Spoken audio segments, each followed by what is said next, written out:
Pag-usapan yan natin, masusolusyonan natin problema mo. Kaya sabihin mo sa amin ang lahat, ano ang drama mo. Same, pero iba! We are number 106.7 Energy FM. Panggang mo sabing radyo, sabihin mo! Sabihin mo! Alam mo yung pinagkukwentuhan natin, buti na lang hindi na Nalalaman nila, ano ba naman kasi? Yung mga concern ko kasi ni Jimbo. Mga tumutubo sa Matagal lang matagal na kayang target ni Doc Clarence yan Yung mga tumutubo sa'yo natanggalin. Kaso nakakaya. Diba? Alam mo, minsan, jahe, no? Kapag kunwari, magpapatanggal ka ng ganito, kasi iniisip mo, baka makita. Kaya nga Paano kaya yun? Wala. Tatakpan? Kasi syempre, kapag mga doktor naman, di ba, lagi naman na nakakakita yan ng mga kung ano-ano. Oo. So wala na yan, di na nila uusisain yan. Kaso lang, di ba, parang... Tsaka feeling mo ba may malaki silang makikita? Ay, grabe ka, partner. Partner, minsan. Incredible look to.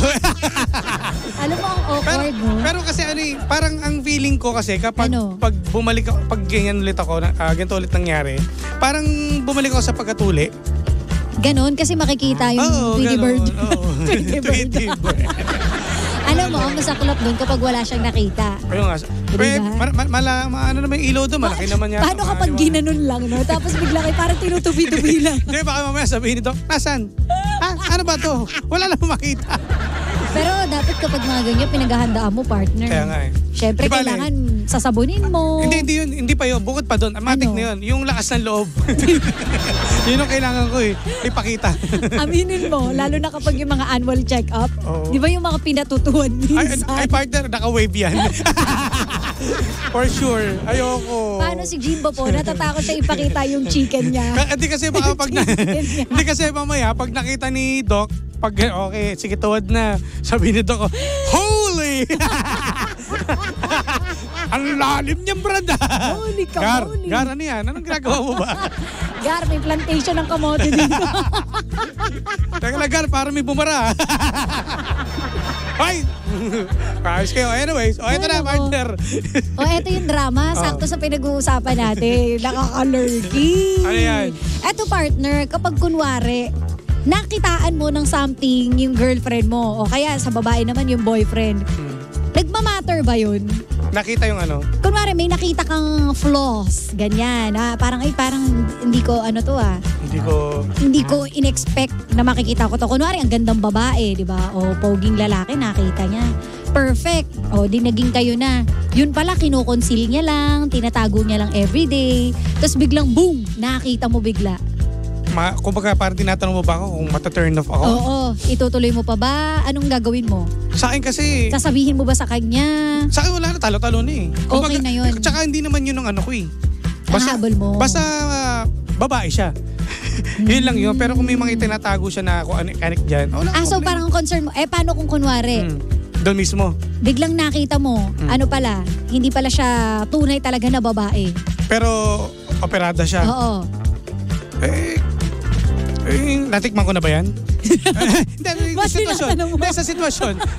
Sa sitwasyon, mamaya kung ano ba natikman ko na, wala ka nang kawala. Yun andun Pero yung may nakita ko na may palatandaan ba? Hindi ko alam kasi hindi ko pa na-try yan. Okay. Pero ano ba yung mga idea o bigyan mo ng idea kung example ito rito kada pala to, hindi pala to lalaki, hindi pala to babae, ganun. Sa bagay, hindi ko pa rin nakikita May sinabi ka sa akin walang yung walang butas. Ay, di may butas pero walang doorbell. Walang doorbell.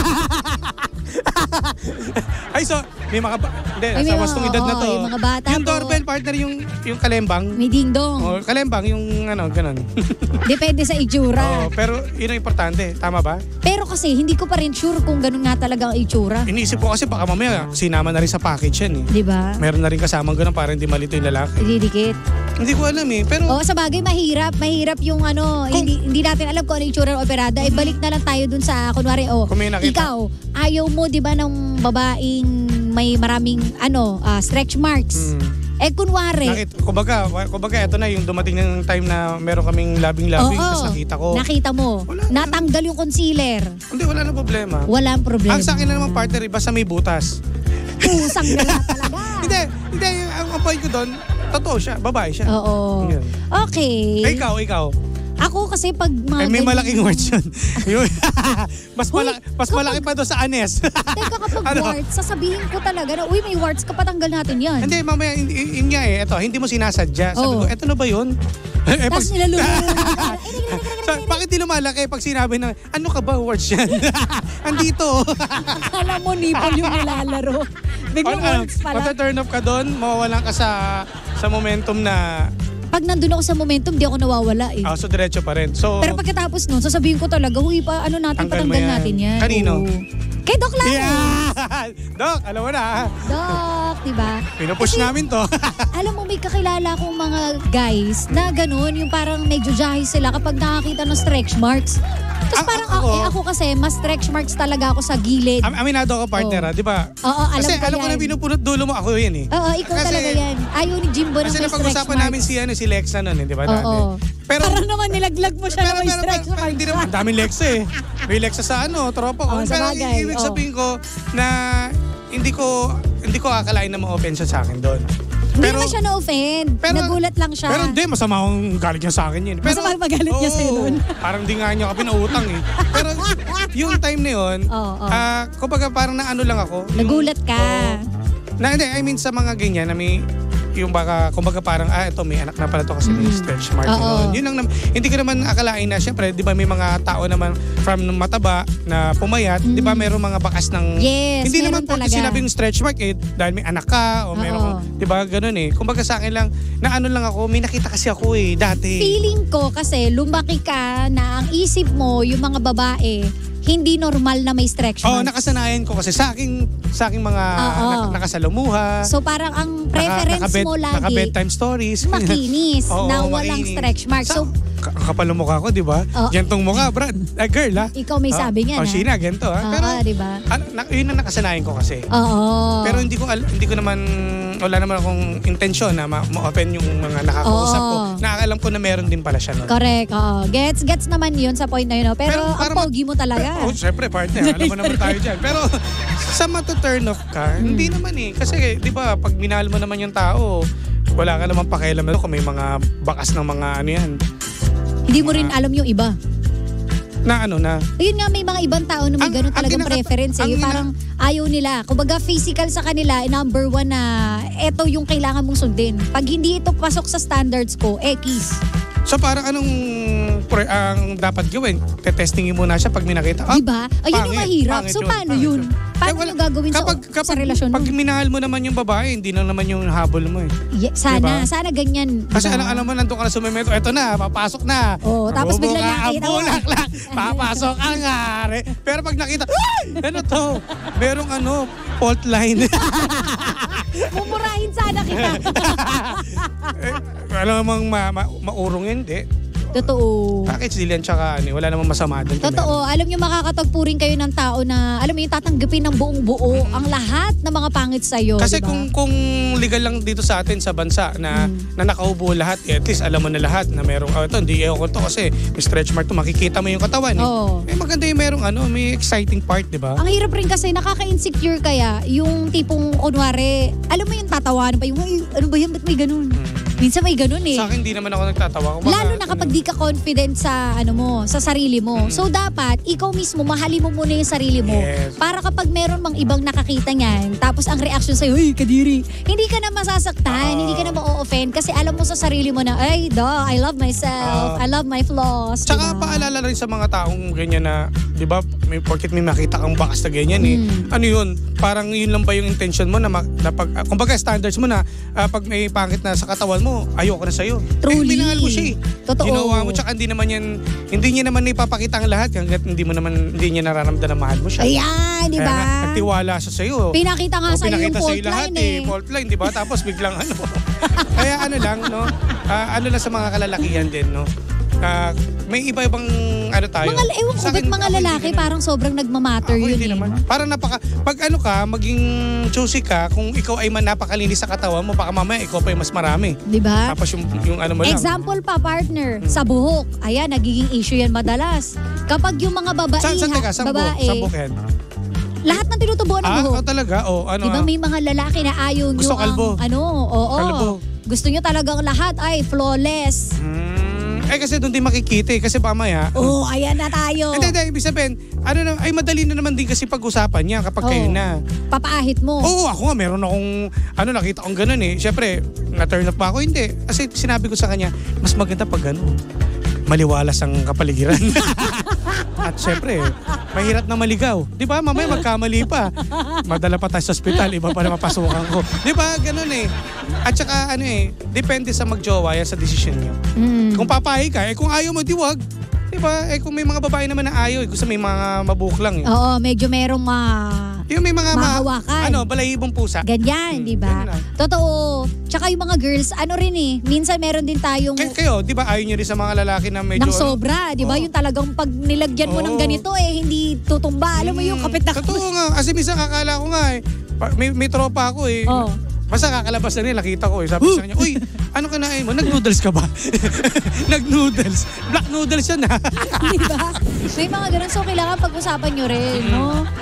Tama. Napag-usapan naman natin. Doon din ang ending nun eh. Kapag mahal mo yung sarili mo, hindi ka na ma-insecure. Tsaka hindi ka na mahiya. Totoo. Kasi lahat, boom, eto na ako. Tsaka minsan, di ba parang ang pinakadahilan mo, patay mo na lang ilaw.